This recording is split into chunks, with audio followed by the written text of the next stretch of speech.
Hello everyone. देखिए, हम लोग बात कर रहे थे यूनिट नंबर फर्स्ट में, तो उसमें आप लोग को बताए थे कि आगे जो पढ़ना है pure resistive circuit, pure inductive circuit, pure capacitive circuit and then RL, RC and RLC, इन सारे चीज़ को कम्बिनेशन में आपको पढ़ना है, ठीक है ना। एंड लास्ट में आपका रेजोनेंस है, ठीक है। तो सबसे पहले हम लोग शुरू करेंगे प्योर रेजिस्टिव सर्किट से। तो यहाँ जो सर्किट बनाया गया है वो कैसा सर्किट है? प्योर रेजिस्टिव सर्किट है। देखिए, सबसे पहले हम प्योर रेजिस्टिव सर्किट किसको बोलेंगे? यानी कि वैसा सर्किट जिसमें केवल एक रेजिस्टेंस कनेक्टेड हो और उसके साथ एक सिनुसॉइडल वोल्टेज सोर्स कनेक्टेड हो, तो हम लोग उसको क्या बोलेंगे? प्योर रेजिस्टिव सर्किट बोलेंगे, ठीक है ना। यानी कि बोल सकते हैं the circuit which contains only pure resistor and a sinusoidal voltage source called pure resistive circuit. चलिए, यहाँ पे अगर हम बात करें तो इसमें सर क्या क्या टर्म है जिसको हमको पता करना होता है।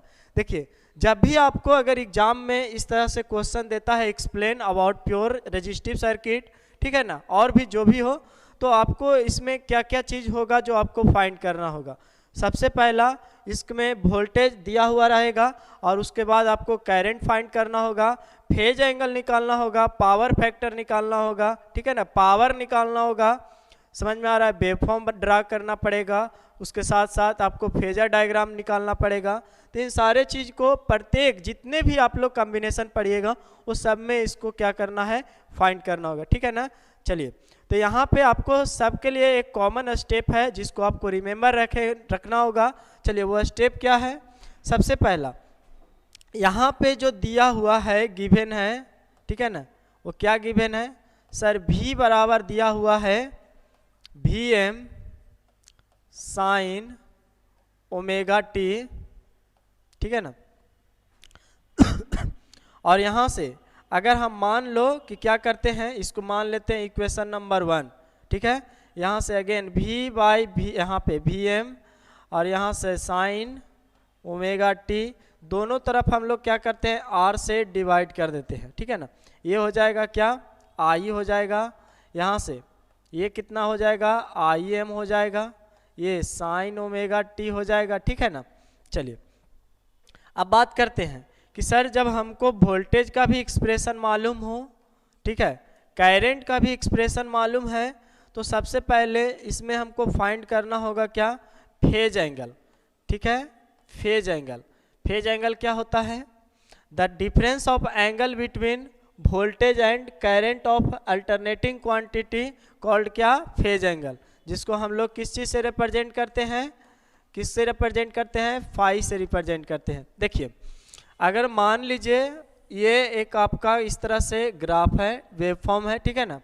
तो यहाँ के बाद मान लो कोई एक दूसरा, ये वोल्टेज को हम लोग ड्रा कर दिए V बराबर Vm साइन ओमेगा टी, ठीक है। और यहाँ इसमें एक और है जिसको हम लोग मान लो यहाँ से इस तरह से ऐसे ड्रा करिए, ठीक है। इसको हम लोग लिख रहे हैं I है बराबर Im sine omega T minus मान लो फाई है।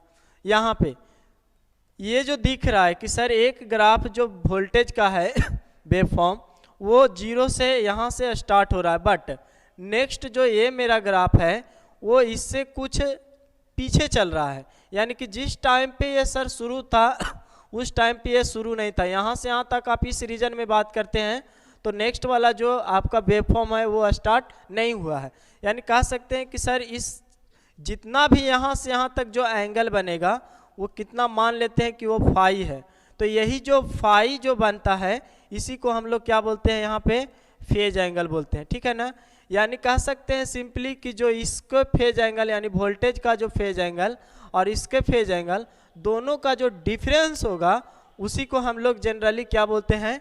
फेज एंगल बोलते हैं, ठीक है ना। तो यहाँ से जब फाई आप फाइंड करिएगा तो वोल्टेज के लिए देखिए एंगल कितना है साइन में? ओमेगा टी, और इसमें करंट में भी कितना है? Omega T. यानी कि जब आप सॉल्व करिएगा तो फाई कितना आ जाएगा? 0 डिग्री, ठीक है ना। यानी कि सर यहाँ पे आ गया मेरा फेज एंगल, वो 0 डिग्री आया, ठीक है। तब इसके बाद नेक्स्ट जो है आपको क्या फाइंड करना है? पावर फैक्टर फाइंड करना है। चलिए, पावर फैक्टर क्या होता है, कॉस फाई। कॉस फाई आप लोग पहले भी पीछे आप पढ़ चुके हैं, यहाँ भी आप उसी तरह से देखिए। सर इसमें जो नेक्स्ट होगा मेरा वो होगा पावर फैक्टर, ठीक है ना। पावर फैक्टर जिसको हम लोग किस चीज़ से रिप्रेजेंट करते थे, कॉस फाई से। अब देखिए यहाँ पे कॉस फाई यानी कि कॉस कितना 0 डिग्री, यानी कॉस 0 का मान कितना होता है, कॉस 0 का मान यानी 1 हो जाएगा। यानी कह सकते हैं कि for pure resistive circuit power factor will be unity. Unity मतलब 1, ठीक है ना। यानी कि प्योर रेजिस्टिव सर्किट के लिए पावर फैक्टर क्या होगा, यूनिटी होगा। तो ये आपके लिए एग्जाम में पूछता है कि एक प्योर रेजिस्टिव सर्किट में जो उसका पावर फैक्टर होता है वो क्या होता है। तो आपको रिमेंबर रखना है कि प्योर रेजिस्टिव सर्किट का जो पावर फैक्टर होता है वो यूनिटी पावर फैक्टर होता है, ठीक है ना, जिसको शॉर्ट में UPF लिखा हुआ रहता है कहीं कहीं पे, यूनिटी पावर फैक्टर, ठीक है। उसके बाद पावर फैक्टर जब आप निकाल लीजिएगा तो यहाँ से आप पावर निकालिएगा, ठीक है ना, पावर। तो पावर क्या हो जाएगा, देखिए पावर P बराबर क्या होता है, VI कॉस कितना फाई होगा। यानी कि जब सॉल्व करिएगा तो VI और कॉस फाई का मान कितना आया है 1, यानी कि सर केवल पावर बराबर क्या आ जाएगा, VI आ जाएगा, ठीक है ना। चलिए नेक्स्ट ये हो गया क्या, सबसे पहले यहाँ पे करंट निकालें पहला स्टेप में, ठीक है ना। दूसरे स्टेप में हम लोग फेज एंगल देखें, फिर पावर फैक्टर निकालें, उसके बाद पावर निकालें।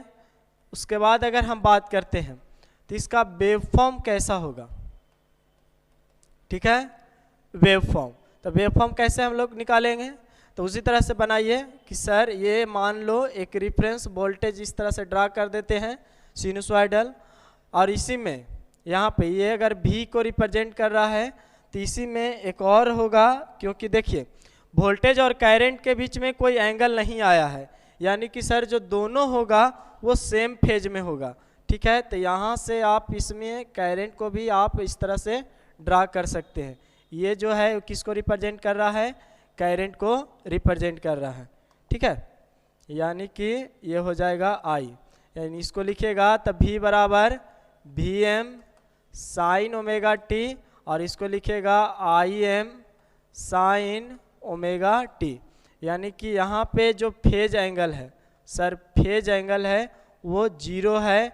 यानी कि जब से फेज एंगल यानी कि एंगल जो डिफरेंस अगर इन दोनों को अगर निकालें वो अगर 0 आ गया तब हम यहाँ पे जो कह सकते हैं ये जो दोनों क्वांटिटी है वो कैसा है, वो सेम फेज में है। किस फेज में है, सेम फेज में है।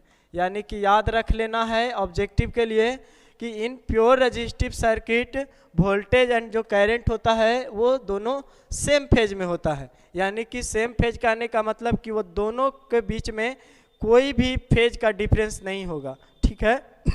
उसके बाद नेक्स्ट हम लोग फेजर डायग्राम बनाएंगे, ठीक है। चलिए फेजर डायग्राम, फेजर डायग्राम, चलिए फेजर डायग्राम में हम लोग क्या करते हैं, चाहे वोल्टेज हो या फिर करंट हो उसको हम लोग क्या मानते हैं, एक रेफरेंस मानते हैं।